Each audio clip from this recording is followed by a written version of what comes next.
الحمد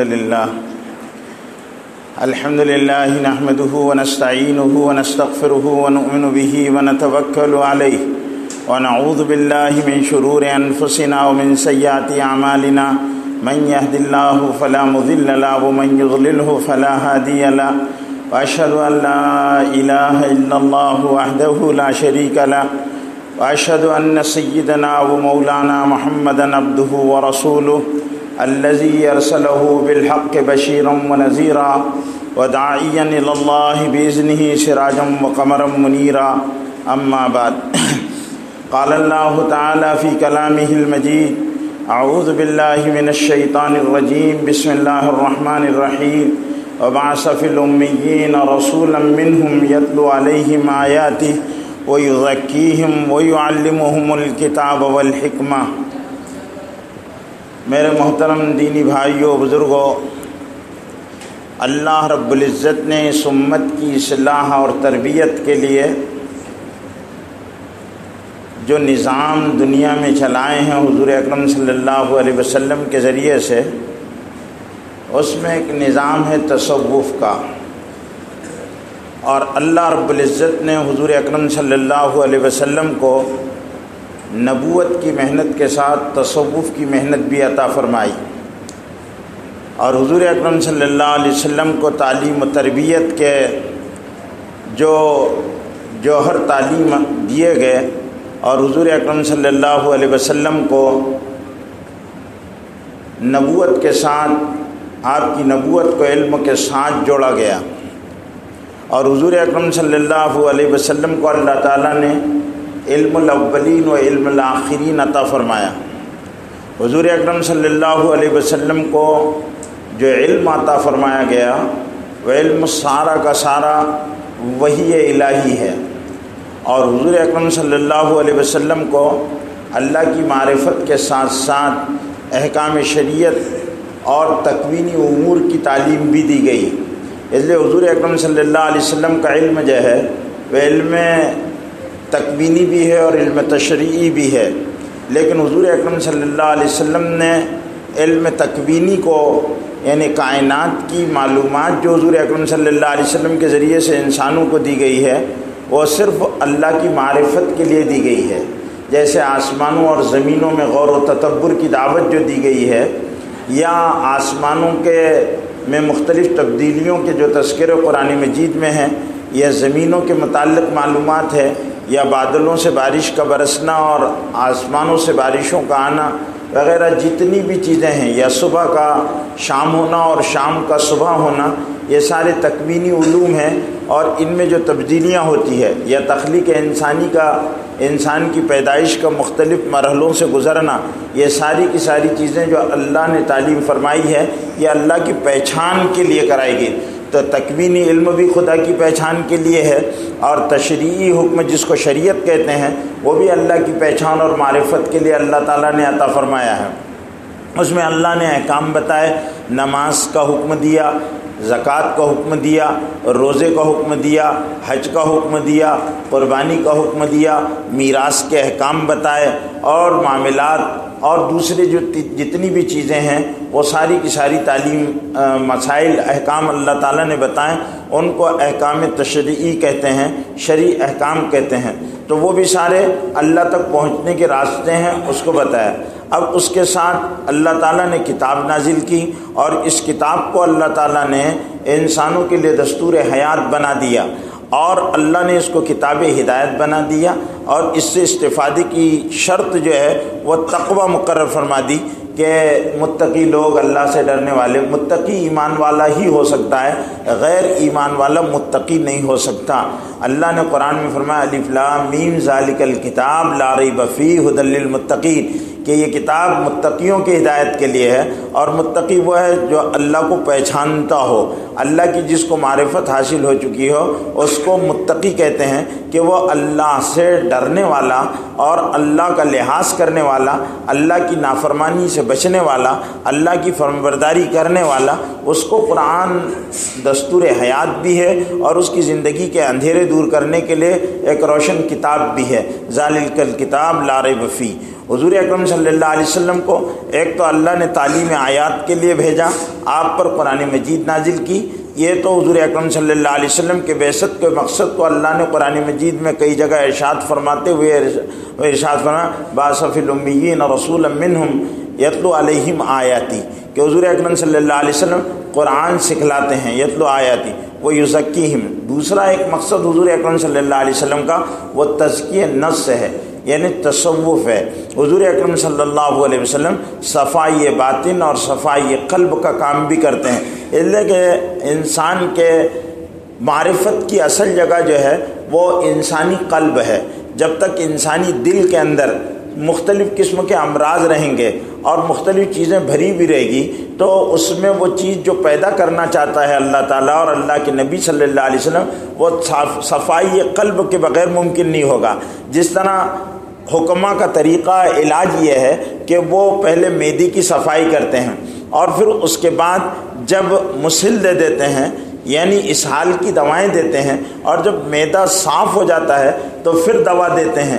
اسی طرح حضور اکرم صلی اللہ علیہ وسلم بھی صفائی قلب کے ذریعے سے انسانوں کے اندر کی وہ ساری برائیوں کو اور خرابیوں کو نکال دیتے ہیں، اس کے بعد اللہ کی معرفت کے ذریعے سے ان کے دلوں کی صفائی کرتے ہیں۔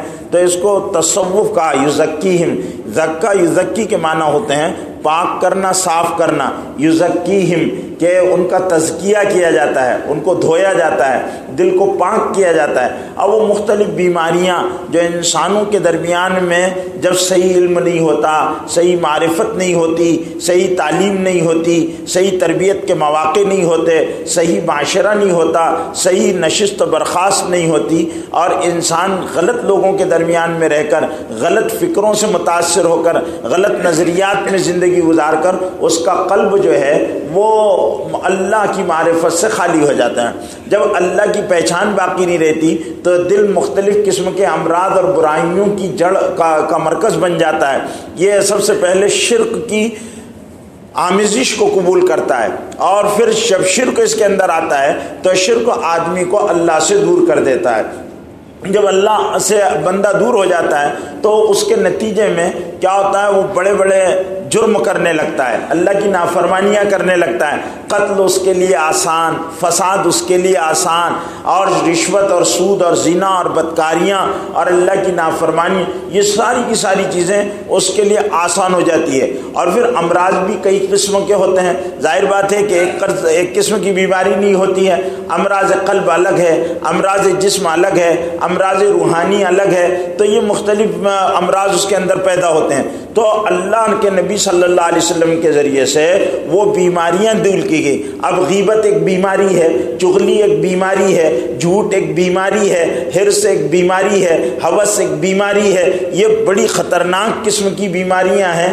ان بیماریوں کو نکالنے کے لیے اللہ کے نبی صلی اللہ علیہ وسلم کو اللہ تعالیٰ نے مبعوث فرمایا، اور اللہ نے قرآن میں فرمایا یزکیہم، نبی ان بیماریوں کو انسانوں کے دل سے نکالتے ہیں، کیونکہ حسد ساری بیماریوں کی جڑ بتایا کہ حسد نیکیوں کو ایسے کھا جاتا ہے جیسے کہ آگ لکڑیوں کو کھا جاتی ہے۔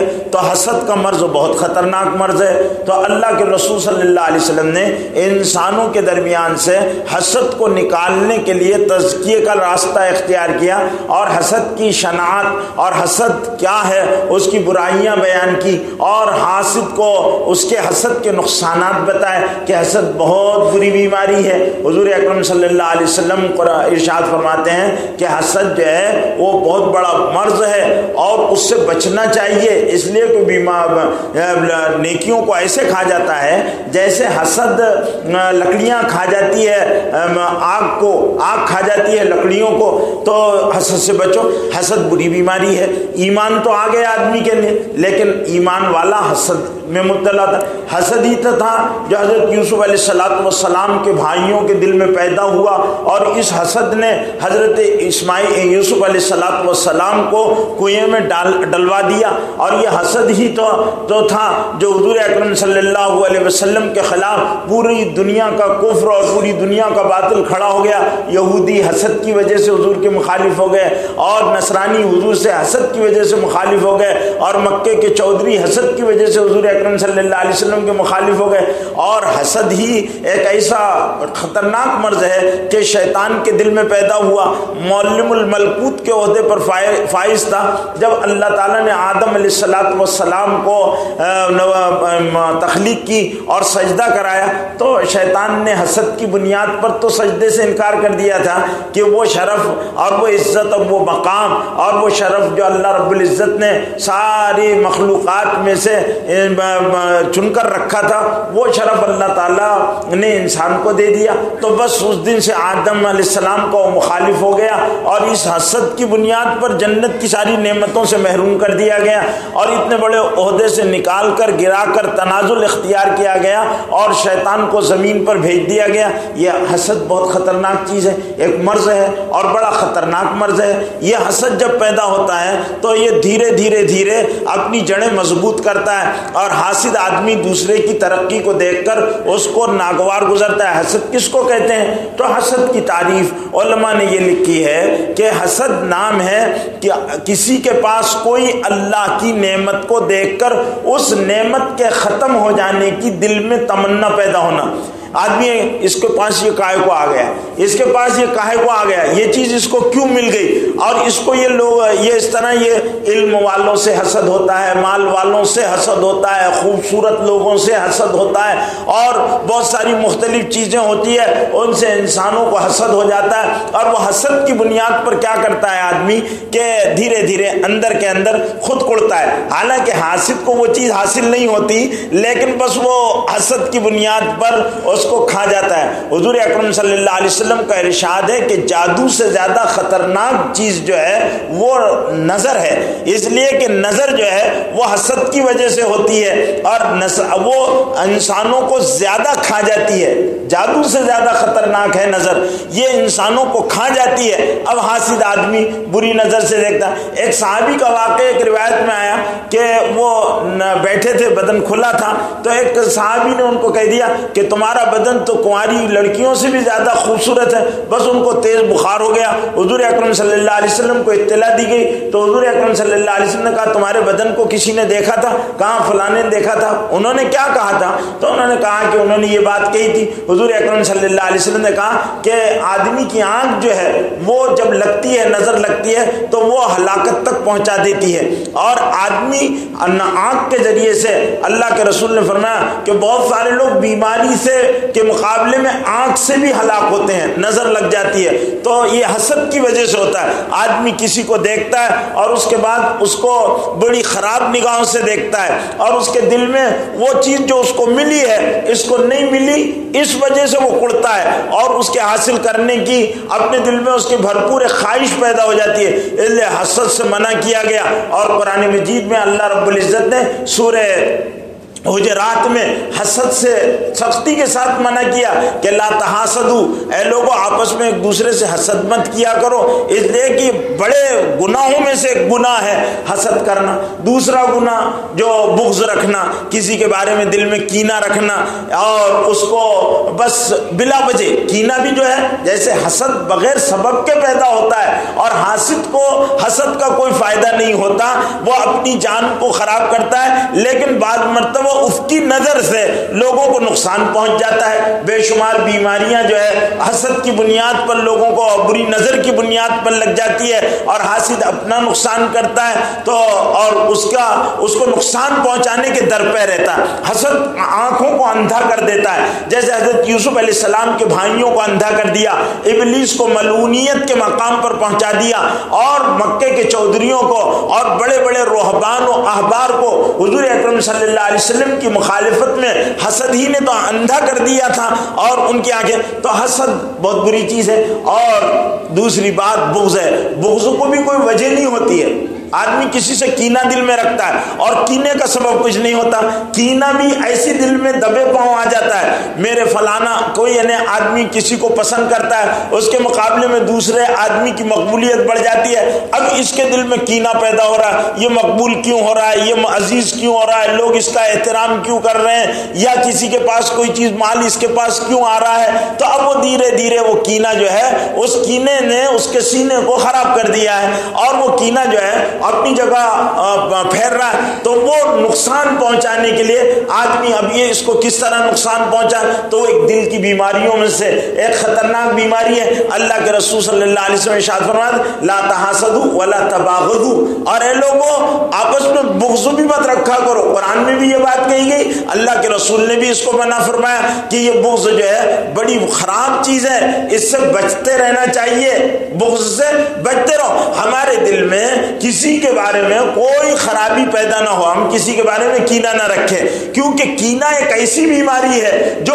اندر کے اندر بڑھتی ہے اور پھر آدمی کو دھیرے دھیرے دھیرے وہ بلا وجہ بھی مخالفت پر آمادہ کر دیے، پھر آدمی دوسرے کو برا بھلا کہتا ہے، بہت ساری مرتبہ جس سے وہ بغض رکھتا ہے وہ باتیں کہہ دیتا ہے جو اس کے اندر موجود نہیں رہتی ہے، اور اس طرح وہ بہتان باندھتا ہے، اس پر الزام تراشی کرتا ہے، اور یہ سارے بہتان کا باندھنا، الزام لگا دینا، اور یا پھر غیبت میں مبتلا ہو جاتا، غیبت کرنا، یہ سارے بڑے گناہ ہیں۔ اللہ نے قرآن مجید میں غیبت کی بیماری کو ایک بدترین قسم کی بیماری قرار دیا ہے، اور اس کو مردار بھائی کا گوشت کھانے کے برابر قرار دیا ہے۔ اور اللہ قرآن میں کہتا ہے لا یغتب بعضکم بعضا، تم میں سے کوئی کسی کے پیٹھ کے پیچھے برائی نہ بیان کرے۔ غیبت کہتے ہیں ایک آدمی کے اندر واقعتاً کوئی بیماری ہے، کوئی خرابی ہے، اس خرابی کو اس کی غیر موجودگی میں بیان کرنا، یہ غیبت ہے۔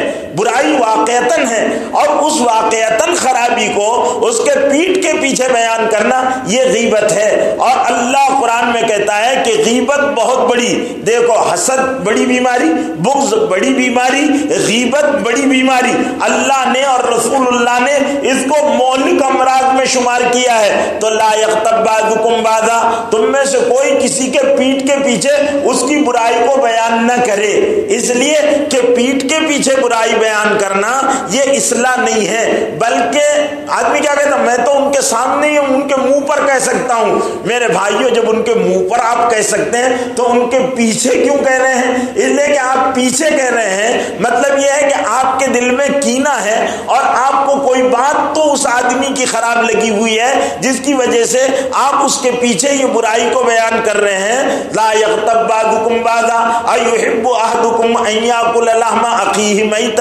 فکرہتموہ، کیا تم میں سے کوئی آدمی اس بات کو پسند کرے گا کہ وہ اپنے مرے ہوئے بھائی کا گوشت کھائے؟ ہرگز پسند نہیں کرو گے۔ کوئی آدمی اپنے مردار بھائی کا گوشت کھانا پسند نہیں کرے گا، اس لیے کہ مری ہوئی چیز کو سے آدمی کو کراہیت پیدا ہو جاتی ہے، اور اس کراہیت کی وجہ سے وہ گوشت نہیں کھائے گا تو مردار کا گوشت، اور پھر بھی اپنے مردار بھائی کا تو اس کو ناپسند کرے گا۔ فَكَرِهْتُمُوهُ، تو اللہ کہتے ہیں جب تم مردار کا گوشت نہیں کھا سکتے ہو، اپنے مرے ہوئے بھائی کا گوشت نہیں کھا سکتے ہو، تو پھر تم کیسے غیبت کر کر اس کا گوشت کھاتے ہو؟ غیبت کر کر اس کا گوشت کھاتے ہو، پیٹھ کے پیچھے برائی۔ اور اگر اس کے اندر وہ برائی نہیں ہے، اس کے اندر وہ برائی نہیں ہے جو آپ برائی بیان کر رہے ہیں، اگر اس کے اندر نہیں ہے تو اللہ کے رسول نے فرمایا یہ تو اس سے بھی بری بات ہے کہ آپ نے اس پر بہتان باندھ دیا، بہتان باندھ دیا۔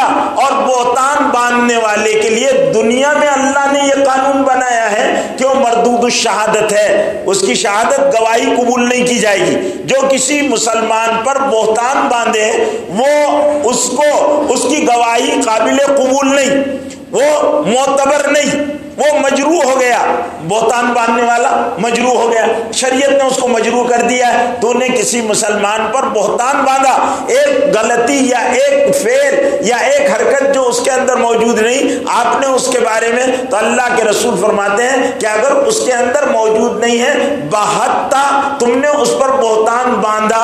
اور بہتان کے بارے میں اللہ نے سورہ نور جیسی ایک زبردست سورت نازل فرمائی ہے جس میں بہتان تراشیوں کی مذمت بیان کی گئی ہے کہ بہتان باندھنا جو ہے یہ بڑا برا گناہ ہے۔ حضرت یوسف علیہ السلام پر بہتان باندھا گیا، سورہ یوسف میں اللہ نے بیان کیا، اور حضرت یوسف علیہ السلام پر بہتان جب لگایا گیا تو اس بہتان کو اللہ تعالیٰ نے کلیئر کیا کہ یہ بہتان تھا، جھوٹ بات باندھی گئی تھی۔ حضرت عائشہ پر بہتان باندھا گیا تو اللہ تعالیٰ نے سورہ نور نازل کر کر حضرت عائشہ رضی اللہ تعالی عنہا کی برات کا اعلان کیا اور کہا یہ بہتان ہے۔ اور حضرت عائشہ رضی اللہ تعالی عنہا کے واقعے میں اللہ نے کہا کہ اگر کسی مسلمان کے بارے میں ایسی بات اگر کہی جا رہی ہے جو واقعتاً جس کا آپ کو علم نہ ہو، یا جس کے بارے میں آپ اس کے بارے میں ایسا ہونا، تو آپ کیوں نہیں کہہ دیتے سبحانک اللہ، سبحانک اللہم، اے اللہ تیری ذات پاک ہے اور میں اس سے بری ہوں جو یہ کہا جا رہا ہے۔ کسی مسلمان کے بارے میں تمہارے دل میں یہ بات پیدا نہیں ہونا چاہیے، اس لیے کہ یہ ام الامراض بیماریاں ہیں، تو بغض حسد نہیں ہونا چاہیے، کینہ نہیں ہونا چاہیے۔ اللہ کے رسول صلی اللہ علیہ وسلم نے کینے کے بارے میں دعا فرمائی، اللہم لا تجعل فی قلوبنا غلا للذین آمنوا، اے اللہ کسی ایمان والے کے بارے میں میرے دل میں کینہ نہ ہو۔ نبی دعا فرما رہے، نبی امتیوں پر مہربان ہوتے ہیں، لیکن کسی بھی ایمان والے کے بارے میں میرے دل میں کینہ اور برائی پیدا نہ ہو۔ پھر حسد کو منع کیا گیا، پھر دوسری لا تحاسدوا ولا تباغضوا، اور پھر بغض، ایک دوسرے سے بغض رکھنا، ایک دوسرے سے نفرت کرنا، اور نفرت کرنے کی مختلف وجوہات ہوتی ہے، تو ان وجوہات میں سے کوئی بھی وجہ ہو تو کسی بھی ایمان والے سے نفرت نہیں کی جا سکتی ہے۔ ایمان والے کا عمل برا ہو سکتا ہے، اس کا فعل برا ہو سکتا ہے، لیکن ایمان والا اللہ کی نظر میں کعبے سے زیادہ محترم ہے، ایمان والا کعبے سے زیادہ محترم ہے۔ حضور اکرم صلی اللہ علیہ وسلم کا ارشاد ہے کہ ایک ایمان والا اللہ کی نظر میں کعبے سے زیادہ محترم ہے۔ کعبہ گرا تو بنایا جا سکتا ہے، ایمان والا ٹوٹ جائے اور ایمان والے کو نقصان ہو جائے اس کی بھرپائی ممکن نہیں ہے، اس کی بھرپائی ممکن نہیں ہے۔ اس لیے ایمان والوں سے لا تحاسدوا ولا تباغضوا، اے ایمان والو ولا تباغضوا، اس کے بارے میں اپنے دل میں غصہ مت رکھو، غصہ مت رکھو، ایک دوسرے سے غصہ مت کیا کرو۔ ہم کو منع کیا گیا، کیوں غصہ منع؟ اس لیے کہ ہم آپس میں رحمہ بنائے گئے ہیں ایک دوسرے سے مہربانی کرنے کے لیے، تو یہ دل کی وہ بیماریاں ہیں۔ اور اسی طرح وہ ساری چیزیں جو بغض کا، کینے کا ذریعہ بنتی ہے، ان پر بھی بےخونی کر دی اللہ کے رسول صلی اللہ علیہ وسلم۔ کیا فرمایا اللہ قرآن میں؟ اللہ نے کہ لا تجسسوا ولا تحسسوا، اے لوگوں ایک دوسرے کی تہمت مت رہا کر، کان لگا کر باتیں مت سنا کرو کہ کیا ہوا۔ آدمی کہیں کسی کا ذکر چلا، کان لگا کر کھڑا ہو جائیں کیا باتیں ہو رہی۔ جہاں دو آدمی کھڑے تو تیسرے آدمی کو دو آدمیوں کے درمیان میں ان کی اجازت کے بغیر آ کر کھڑا رہنا جائز نہیں ہے۔ ہو سکتا کوئی وہ اپنی پرائیویٹ بات کر رہے ہوں، آپ کان لگا کر کھڑے ہو گئے، کیا بات کر رہے ہیں؟ تو اللہ کے رسول صلی اللہ علیہ وسلم نے منع فرمایا، اجازت کے بغیر ان کے درمیان میں مت آؤ۔ جب وہ الگ ہو جائیں آپ پھر دور کھڑے رہو یا ان سے اجازت لو، میں آپ کے درمیان میں آ سکتا ہوں۔ اگر وہ اجازت دیں تو داخل ہو جاؤ، ورنہ دور انتظار کرتے رہو جس سے آپ کو بات کرنا ہے۔ جب وہ فارغ ہوگا تب جا کر آپ اس سے بات کرو، یہ شریعت نے ہم کو حکم دیا، اس سے خرابی پیدا ہوتی ہے۔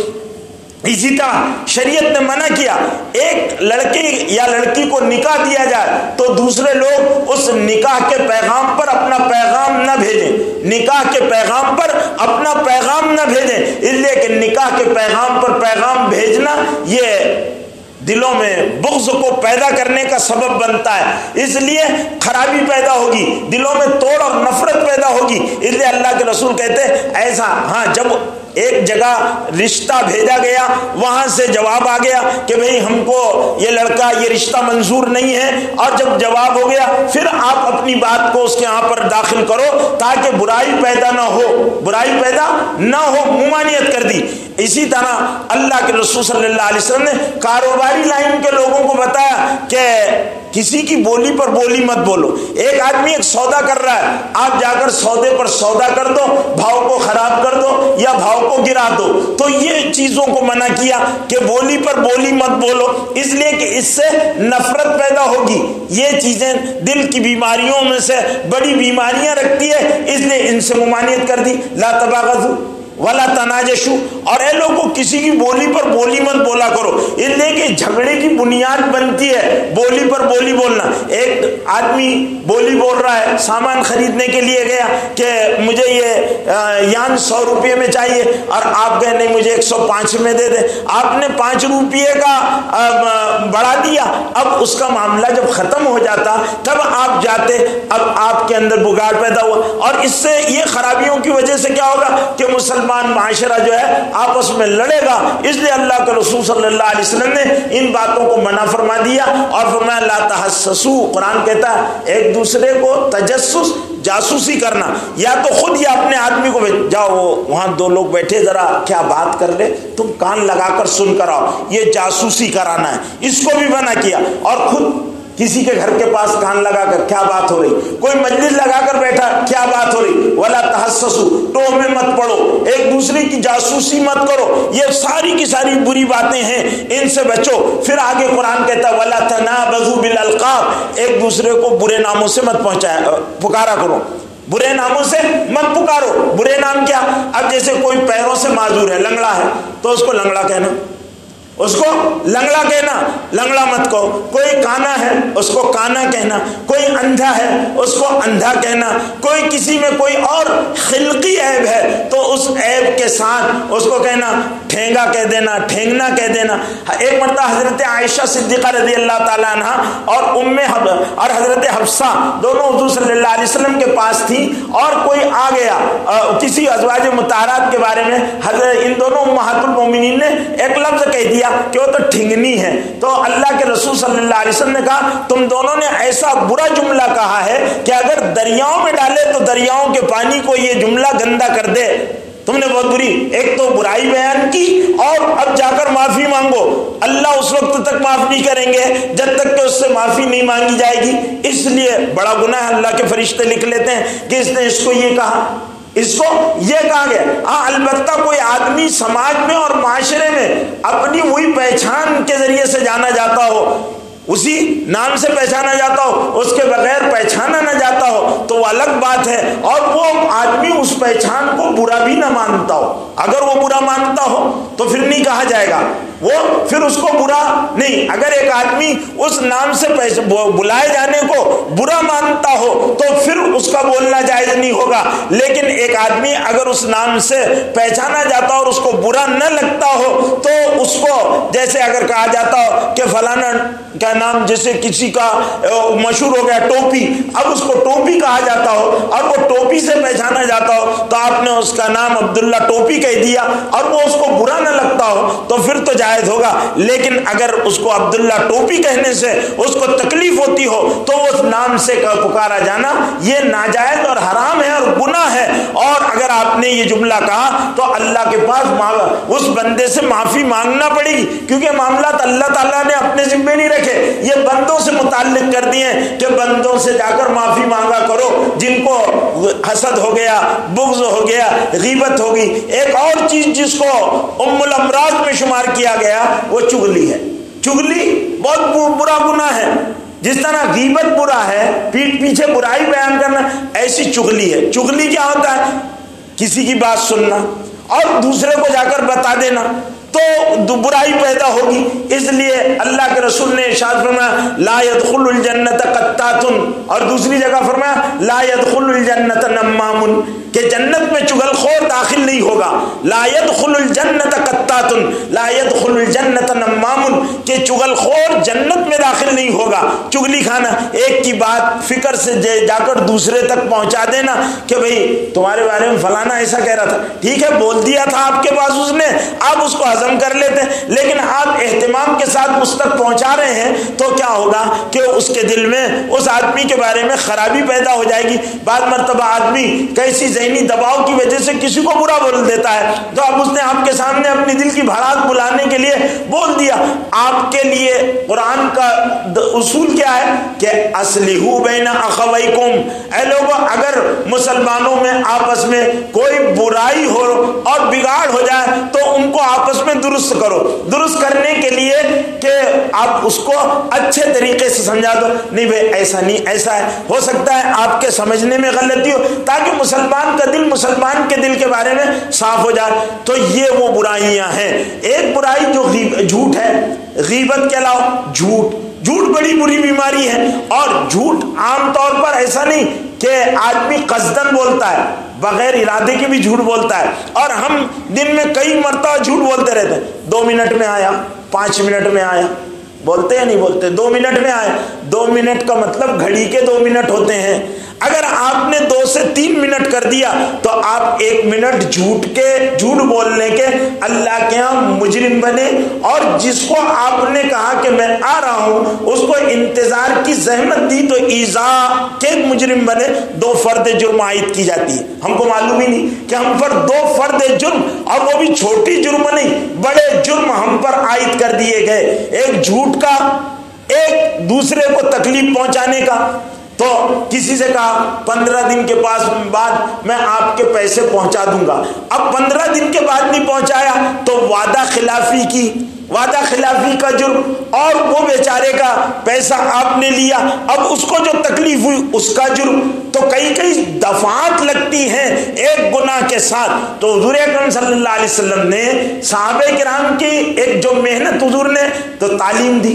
دوسرا یہ کیا کہ تصوف کی لائن کی محنت کی. میں تصوف کا لفظ قصدن بول رہا ہوں, اور تاکہ آپ لوگ, تصوف سے بہت سارے لوگوں کو الرجی ہے کہ یہ تصوف ہے کیا. بعض لوگ تصوف کے نام سے, تصوف عربی لفظ ہے, تصوف عربی لفظ ہے. صفائی قلب اور صفائی باطن کو تصوف کہتے ہیں. تصوف کا تصور جو ہے وہ بڑا بعض لوگوں کے لیے سوہان روح ہے, تو بعض لوگوں کے لیے بڑا تکلیف دہ ہوتا ہے, اور لوگ سمجھتے ہیں کہ تصوف کوئی بہت خطرناک چیز کا نام ہے. نہیں, تصوف مقاصد نبوت میں سے. حضور صلی اللہ علیہ وسلم نے ان امراض کو, جو امراض خدا کی قربت کے لیے معنی بنتے ہیں, ان کے لیے آپ صلی اللہ علیہ وسلم نے جو تزکیہ کا راستہ اختیار کیا ہے اسی کو صفائی قلب اور تصوف کہا جاتا ہے, کہ اس کے ذریعے سے آپ صلی اللہ علیہ وسلم نے ان امراض کو نکال دیا. اور صحابہ کرام کے معاشرے میں آپس میں حسد کی مثالیں نہیں ملتی. حضور اکرم, بلکہ ان کا تو عجیب معاملہ تھا. میں ایک مثال دیتا ہوں آپ کو حدیث کی, کہ ایک صحابی نے کسی صحابی سے کہا مجھے فلانے قبیلے کی فلاں عورت سے شادی کرنا ہے, تم جاؤ اور ان سے میرے لیے بات کرو. وہ صحابی گئے. اب جب وہ خاتون کے پاس پہنچے تو ان خاتون سے گفتگو کی انہوں نے. تو ان خاتون نے کہا کہ ان کی بات رہنے دو, میں تو آپ کے ساتھ نکاح کرنا چاہتی ہوں. تو خود تیار ہو گئے, نکاح کر لیے. اب یہ صحابی کی ان سے ملاقات ہوئی تو انہوں نے پوچھا بھائی کیا ہوا, آپ نے ہم کو جواب نہیں پہنچایا. کہنے لگے بھائی معاملہ ایسا ہو گیا تھا, ذرا اچھا نہیں معلوم ہوا, اس لیے میں آپ کو بتانے کے لیے نہیں آیا کہ وہ معاملہ جہاں تم نے بھیجا تھا وہ تمہارے ساتھ تو آمادہ نہیں تھے, میرے ساتھ آمادہ تھے, اس لیے میں نے نکاح کر لیا. میں نے ان کے ساتھ نکاح کر لیا, وہ میری زوجیت کے اندر ہے. صحابہ کرام اس معاملے کو سمجھتے تھے کہ تقدیری فیصلہ ہے, ان کے لیے اللہ نے ان کا نکاح رکھا تھا, اس لیے دل اتنے صاف ہو گئے تھے, ان کے دل اتنے صاف ہو گئے. تو صفائی قلب, کہ ہمارے دل میں اس کی وجہ سے کوئی خرابی پیدا نہ ہو, ایمان والے کے بارے میں کوئی خرابی پیدا نہ ہو, حسد کا جذبہ پیدا نہ ہو, جھوٹ پیدا نہ ہو, ہم غیبت نہ کریں, ہم چغلی نہ کھائیں, ہم جھوٹ نہ بولیں, ہم وعدہ خلافی نہ کریں, ہم لین دین میں معاملات میں خرابی نہ پیدا کریں. یہ ساری اصلاحات جو دل سے تعلق رکھتی ہے, اور جب دل صحت مند ہوگا اور دل صالح ہوگا اور دل میں اللہ کا خوف ہوگا اور دل میں صفائی پیدا ہو گئی اور ایمان آ گیا, آخرت کی فکر ہو گئی, اللہ کے پاس جواب دہی کا یقین پیدا ہو گیا کہ میں جو کچھ کر رہا ہوں اللہ کی عدالت میں مجھے اس کا جواب دینا ہے, تو آدمی ظاہر بات ہے کہ ڈرے گا. اللہ کے معاملے میں بھی ڈرے گا اور اللہ کی مخلوق کے معاملے میں بھی ڈرے گا. آج ہم اللہ کے معاملے بھی نہیں ڈرتے, اللہ کی مخلوق کے بارے میں بھی نہیں ڈرتے. ہم کو کیوں نہیں ڈرتے؟ اس لیے کہ ہمارے قلوب کی, ہمارے دلوں کی صفائی نہیں ہوئی. اور دلوں کی صفائی کہاں سے ہوتی؟ صحیح تعلیم سے ہوتی ہے, صحیح یقین سے ہوتی ہے, صحیح معرفت سے ہوتی ہے. حضور صلی اللہ علیہ وسلم نے صحیح علم دیا, قرآن کا علم دیا. اس لیے حضور صلی اللہ علیہ وسلم کے پاس ایک ہی علم تھا, دوسرے علوم تھے نہیں, اور وہ علم کیا تھا؟ قرآن کا علم تھا. آج صلی اللہ علیہ وسلم نے اسی قرآنی علم کو انسانوں کو دیا. دوسرے مختلف علوم کی وجہ سے ان کے اندر وہ ساری خرابیاں پیدا نہیں ہوئی، بس ایک علم تھا، قرآن والا علم، معرفت والا علم، حضور اکرم صلی اللہ علیہ وسلم نے ان کو وہ صحیح علم دے دیا، اس صحیح علم کی وجہ سے صحیح یقین پیدا ہو گیا، صحیح یقین پیدا ہو گیا، اللہ کو مانتے تھے، اللہ کے ساتھ کسی کو شریک نہیں کرتے تھے، نہ اللہ کی احدیت میں، نہ اللہ کی وحدانیت میں، نہ اللہ کی صفات میں، نہ اللہ کی کمالات میں کسی کو شریک نہیں کرتے تھے، اللہ کو جس طرح ماننا چاہیے اس طرح مانا کرتے تھے، یہ ان کو حاصل ہو گیا تھا، اور اللہ کی ان کو ایسی پہچان ہو گئی تھی کہ وہ اللہ سے محبت کرنے لگ گئے تھے، اس کے احسانات کے ذریعے سے اللہ کو یہ پہچان ہو گئی تھی۔ آدمی ماں باپ پر کیوں فدا ہوتا ہے؟ آدمی ماں باپ پر کیوں فدا ہوتا ہے؟ ابھی کچھ دن کی بات ہے، میں دیکھ رہا ایک نوجوان بالکل چہرے سے کوئی اس کے نوجوان کے یعنی 30-35 سال کی عمر کا آدمی تھا، اس کے چہرے سے کہیں سے بھی ایسی شرافت نظر نہیں آ رہی تھی کہ بھئی بہت بڑا دیندار ہو، نمازیں کا اہتمام کرتا ہو، زیادہ دین کا علم نہیں، وہ چہرے سے ایسا آدمی نہیں تھا، لیکن میں نے دیکھا اپنے ضعیف باپ کو وہ لے کر آیا، اس نے اپنے ضعیف باپ کو اس نے اٹھایا اور پھر اس کے پیروں میں چپل پیچھے چلی گئی تھی، بڑے احتیاط اور بڑے اس کے ساتھ اس نے اپنے باپ کے قدموں کو اٹھایا، جو باپ بہت ضعیف تھا اس نے اس کو اٹھایا اور اس کے پیروں میں چپل کو داخل کیا اپنے باپ کی خدمت پر، اور پھر اس کو آہستہ آہستہ لے جا رہا، پوچھ رہا تکلیف تو نہیں ہو رہی، گود میں لے لوں؟ باپ کہہ رہا نہیں تکلیف نہیں ہو رہی، چلتا ہوں، تو وہ اس کو لے کر جا رہا، وہ گود میں اٹھانے کے لیے اس کو تیار ہے۔ میرے بھائیوں، یہ چیز جو ہے یہ پیدا ہوتی ہے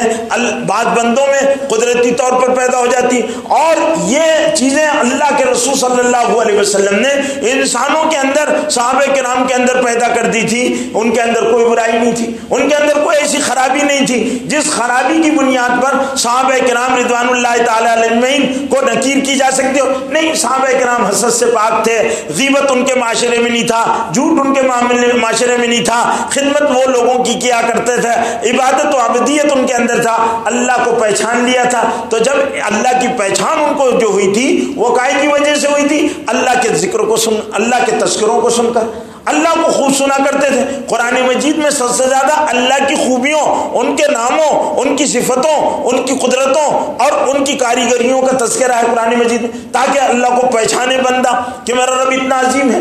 جب اللہ کی پہچان ہو جائے گی تو اللہ سے محبت پیدا ہو جائے گی۔ اللہ قرآن میں کہتا ہے والذین آمنوا اشد حبا للہ، جو لوگ ایمان لائے وہ اللہ سے بہت زیادہ محبت کرتے ہیں، اور جس سے محبت ہوتی ہے آدمی کو اس کا ہر حکم ماننا آسان ہوتا ہے۔ جیسے میں نے بتایا کہ اپنے باپ سے اس کو محبت ہے تو دیندار آدمی نہیں ہے، لیکن اپنے باپ کے جوتے پہنا رہا، اس کی تکلیف کا خیال کر رہا، اس کو راحت پہنچانے کی پوری کوشش کر رہا ہے کہ میرے باپ کو کسی بھی قسم کی تکلیف نہ پہنچنے پائے، میرا محسن ہے، میرا باپ ہے، اپنے باپ کو باپ سمجھ رہا۔ جب بندہ اللہ کو اللہ سمجھے گا تو اللہ کو ناراض نہیں کرے گا، اللہ کو ناراض نہیں کرے گا۔ میرے اللہ ناراض ہو جائیں تو ڈرے گا، صحابہ ڈرتے تھے، اللہ ناراض تو یہ برائیاں، تو حضور صلی اللہ علیہ وسلم نے صفائی قلب کا کام کیا، اور اس صفائی قلب کی وجہ سے وہ جو امراض تھے، بیماریاں تھی جو خرابیاں پیدا کرتی ہے، جو معاشروں کو بھی خراب کرتی ہے اور جو زندگیوں کو بھی برباد کرتی ہے اور آخرت کو بھی تہس نہس اور برباد کر دیتی ہے، وہ ساری کی ساری چیزیں صحابہ کرام کی زندگیوں سے نکل گئی تھی۔ اس لیے میرے بھائیوں، آج ہمارے اندر وہ ساری خرابیاں جو اللہ نے ناپسند کی ہیں اور جن کے لیے حضور صلی اللہ علیہ وسلم کی بعثت ہوئی تھی، بعث فی الامیین اور رسولا منہم یتلو علیہم آیاتی ویزکیہم، نبوت کا ایک مقصد تصوف، ان کے اندر اللہ کے نبی صلی اللہ علیہ وسلم صفائی قلب کا کام کر رہے تھے۔ وہ برائیاں آج ہمارے اندر پیدا ہو رہی ہیں، ہماری نمازیں ان برائیوں کو دور نہیں کر رہی ہیں، تو کیوں نہیں؟ اس کی ایک وجہ یہ ہے کہ ہمارا عمومی طور پر معاشرہ جو ہے وہ کسی سے وابستہ نہیں ہوتا۔ تعلیم حاصل کرنے کے لیے کیا کرنا پڑتا ہے؟ کسی ماہر کے پاس جانا پڑتا۔ اگر آپ ٹیلرنگ سیکھنا چاہتے ہو تو کس کے پاس جائیں گے؟ ماسٹر ٹیلر کے پاس جائیں گے اور اس سے قطر بیوس سیکھیں گے، کپڑا کس طرح کا، گلا کس طرح کاٹا جاتا ہے، جیب کس طرح کاٹا جاتا ہے، یہ ساری چیزیں وہاں جا کر سیکھیں گے۔ ایسا تو نہیں ہوتا کہ کسی آدمی کو ٹیلرنگ کا ہنر سیکھنا ہے اور وہ موچی کے پاس جائے گا کہ مجھے آپ جو ہے وہ کپڑا سلنا سکھا دیجئے اور کپڑا کاٹنا سکھا دیجئے۔ موچی کہے گا یہ میرا کام نہیں ہے، مجھے جوتے کاٹنے کا کام اور جوتے بنانے کا کام مجھ سے سیکھ لو، وہ اپنا بتائے گا۔ ہر آدمی دنیا کے معاملے میں تو ہم اتنے ہوشیار ہیں کہ ہم اس فن کے ڈرائیونگ سیکھنا ہے تو ڈرائیونگ سکھانے والی اسکولوں میں جاتے ہیں، اور جو بھی جاتے ہیں اس کے ماہر کے پاس جاتے ہیں، اور دین سیکھنا رہتا تو دین کے ماہرین کے پاس نہیں جاتے۔ ہمارے اندر کی یہ خرابیاں نکل جائے، حسد نکل جائے، بغض نکل جائے، کینہ نکل جائے، جھوٹ نکل جائے، حرص نکل جائے۔ حرص بہت بڑی لعنت ہے۔ حرص نکل جائے کہ یہ ایسی ہے کہ آدمی، اللہ کے رسول نے فرمایا کہ اگر آدمی کے پاس سونے کی ایک کان سونے کی ہو تو وہ چاہے گا، ایک وادی ہو تو وہ چاہے گا کہ ایک اور ہو جاتی، سوائے ابن آدم کی ہوس کو موت کے اور زمین کے مٹی کے کوئی چیز نہیں پوری کر سکتی۔ آدمی کی ہوس ہے، اب ہوس ہماری نکل جائے، ہوس کی جگہ قناعت آ جائے، بغض کی جگہ رحمت آ جائے، اچھائیاں اس کی جگہ۔ اللہ کے رسول نے ان کی متبادل خوبیاں صحابہ کرام کے اندر پیدا کی تھی، وہ متبادل خوبیاں ہماری زندگیوں میں آ جائے۔ حسد نکلے تو حسد جب نکل جائے گا تو اس کی متبادل خوبی کیا ہے؟ محبت ہے۔ جب محبت ہوگی تو حسد نہیں ہوگا، محبت ہوگی تو حسد نہیں ہوگا، حسد کی جگہ محبت آ جائے، ہم پیار کرنے والے بن جائیں، اور اسی طرح بغض کی جگہ رحم آ جائے، رحم ہوگا تو بغض نہیں ہوگا، اور اسی طرح سے حرص نکل جائے، قناعت آ جائے اور توکل آ جائے تو پھر ہوس نہیں رہے گی، اور آدمی استغنا پیدا کر لے تو پھر اس کے اندر مال کی ہوس نہیں پیدا ہوگی۔ تو اللہ کے رسول صلی اللہ علیہ وسلم نے اس کی جگہ وہ دوسری خوبیاں پیدا کی جو خوبیاں خدا کے ہاں محمود ہے اور محبوب ہے اللہ تعالیٰ۔ تو اس کے لیے حضور صلی اللہ علیہ وسلم نے کیا لائن اختیار کی؟ ایک تو صحیح علم دیا، دوسری یہ کہ حضور اکرم صلی اللہ علیہ وسلم نے صحیح معرفت عطا فرمائے، ان کو صحیح معرفت دی، اللہ کو پہچان لیا، دین کو پہچان لیا۔ پھر اس کے بعد حضور صلی اللہ علیہ وسلم نے تربیت کی، یزکیہم ویعلمہم الکتاب والحکمہ۔ آج صلی اللہ علیہ وسلم نے صحابہ کرام کی تربیت کی۔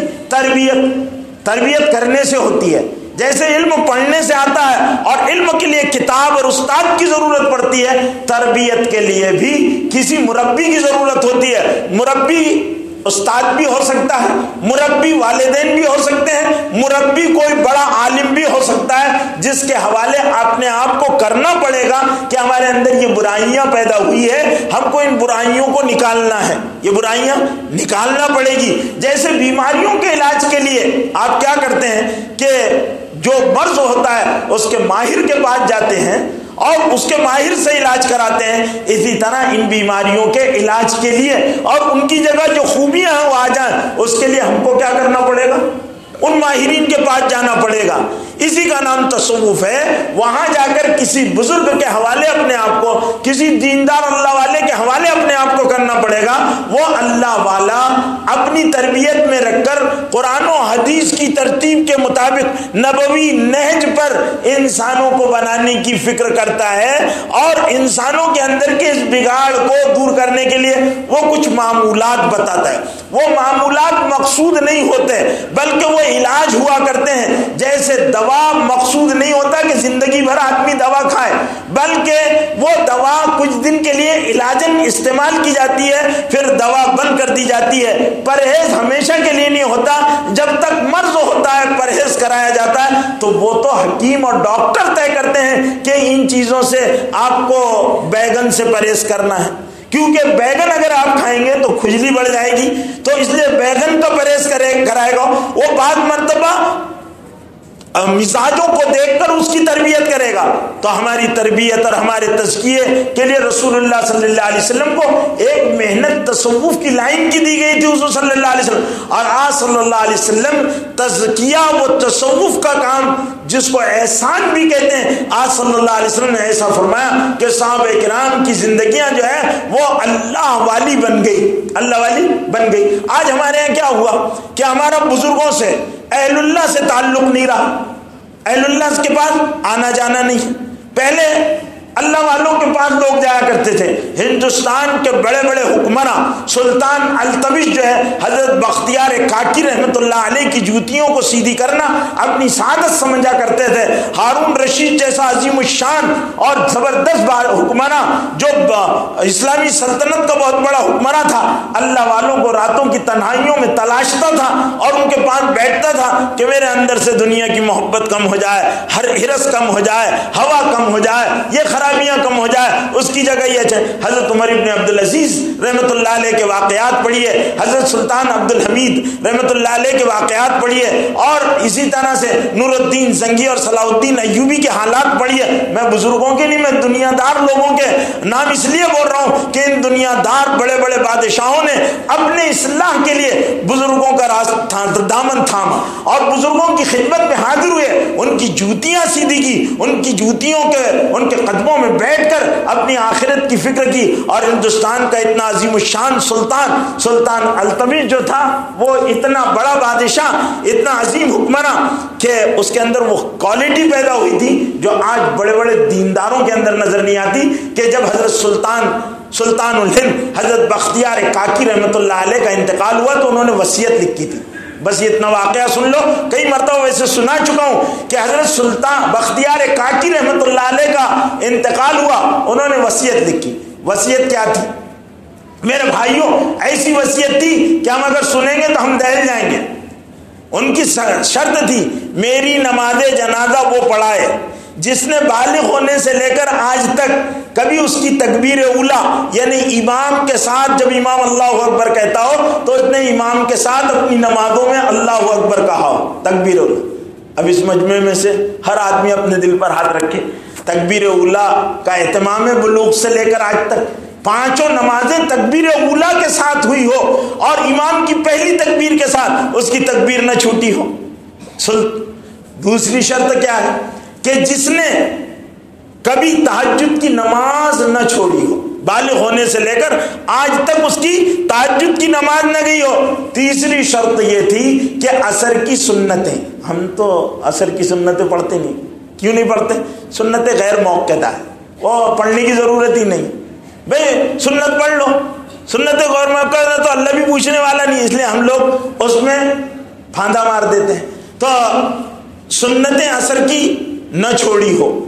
تیسری شرط اور کڑی تھی، کبھی حرام کا ایک لقمہ اس نے کھایا نہ ہو، حرام کا لقمہ کھایا نہ ہو. اور پانچویں شرط اور کڑی تھی، اپنی بیوی، بیٹی، بہن، ماں کے علاوہ کسی پرائی اجنبی عورت پر اس کی نظر نہ پڑی ہو. میرے بھائیو یہ 5 شرطیں تھیں. اور حضرت بختیار کاکی کا انتقال ہو گیا. دہلی میں اعلان ہوا کہ حضرت بختیار کاکی رحمۃ اللہ علیہ کا انتقال ہو چکا ہے. نماز کے لیے پوری دہلی امٹ پڑی. لوگوں سے کہا گیا کہ بھئی جنازہ تیار ہے. اب جو آتا تو خدام کہتے بھائی صاحب کون نماز جنازہ پڑھائے؟ اعلان ہو رہا حضرت نے 5 شرطیں لکھی ہے، ان 5 شرطوں پر جو پورا اترے گا وہ نماز جنازہ پڑھائے گا. اب ہر ایک آگے پڑھتا، 5 شرطیں پڑھتا، ریورس گیئر مارتا، پیچھے پلٹتا، کوئی آگے بڑھنے. اور دلی اس زمانے کی دلی تھی، اللہ والوں سے بھری ہوئی دلی تھی، بڑے بڑے علماء، بڑے بڑے اہل اللہ موجود تھے، ایسے تھے. لیکن کوئی کسی شرط میں پورا نہیں اترتا تھا، کوئی کسی شرط میں پورا نہیں اترتا تھا، پیچھے آ جاتے تھے. جب غروب کا وقت ہونے لگا تو ایک آدمی اپنے اوپر حجاب ڈال کر آگے بڑھا اور لوگوں سے کہا، کہنے لگے صفیں درست کرو، میں نمازیں، تو کہا شرطوں کا پتہ ہے؟ کہا جانتا ہوں، شرطیں کو جانتا ہوں اور 5 شرطیں میرے اندر پائی جاتی ہے. نماز پڑھائی. لوگوں نے دیکھا کہ وہ ہندوستان کا اس وقت کا پورے ہندوستان کا بادشاہ سلطان التمش تھا. اس نے جنازے کے پاس کھڑے رہ کر جو الفاظ کہیں، سیرت نگاروں نے اور تاریخ دانوں نے اس کو بھی محفوظ کیا کہ خواجہ میرے حال کو تم جانتے تھے یا خدا جانتا تھا. اگر اپنے حال کو چھپاتا ہوں تو نماز جنازہ کوئی پڑھا نہیں سکتا، اور اگر اپنے حال کو ظاہر کر دیتا ہوں تو پھر میرا راز راز نہیں رہتا. نماز جنازہ پڑھائی. تو دنیا دار اللہ والے کیسے بنے تھے؟ اللہ والوں کا اثر ہوتا ہے، اللہ والوں کا اثر ہوتا ہے. میرے بھائیوں اس لیے تصوف کی اپنی جگہ اہمیت ہے، بزرگوں سے نسبت رکھنا، ان کے پاس جانا، اپنے امراض بیان کرنا کہ حضرت میرے غیبت کی عادت ہے، یہ کیسے نکلے، حضرت میں جھوٹ بہت بولتا ہوں، میری جھوٹ کی عادت کیسے نکلے، حضرت میں چغلی کر لیا کرتا ہوں، حضرت میری حوث بہت زیادہ ہے میرا تو وہ اذکار بتائیں گے۔ وہ اذکار جو ہے وہ ایک تربیت کا انداز ہوتا ہے جس کے ذریعے سے آدمی کے اندر وہ خوبیاں پیدا ہوتی ہے۔ اس لیے میرے بھائیوں حضور اکرم صلی اللہ علیہ وسلم کی نبوت کے مقاصد میں ان امراض کا جو انسانوں کے لیے خرابی اور برائی کا سبب بنتے ہیں اس کا ضروری تھا۔ اس لیے ہم سب اس بات کی فکر کریں کہ ہمارا اندر وہ خرابیاں نکل جائیں، وہ خوبیاں آ جائیں جن کو اللہ تعالیٰ پسند کرتا ہے، جس پر اللہ راضی ہوں گے اور دین مکمل ہوگا۔ اللہ مجھے بھی اور آپ کو بھی ان برائیوں سے محفوظ فرمائے جن کو اللہ ناپسند فرماتا ہے، وہ خوبیاں وہ کمالات پیدا فرمائے جن کو اللہ رب العزت پسند فرماتا ہے۔ وآخر دعوانا الحمدللہ۔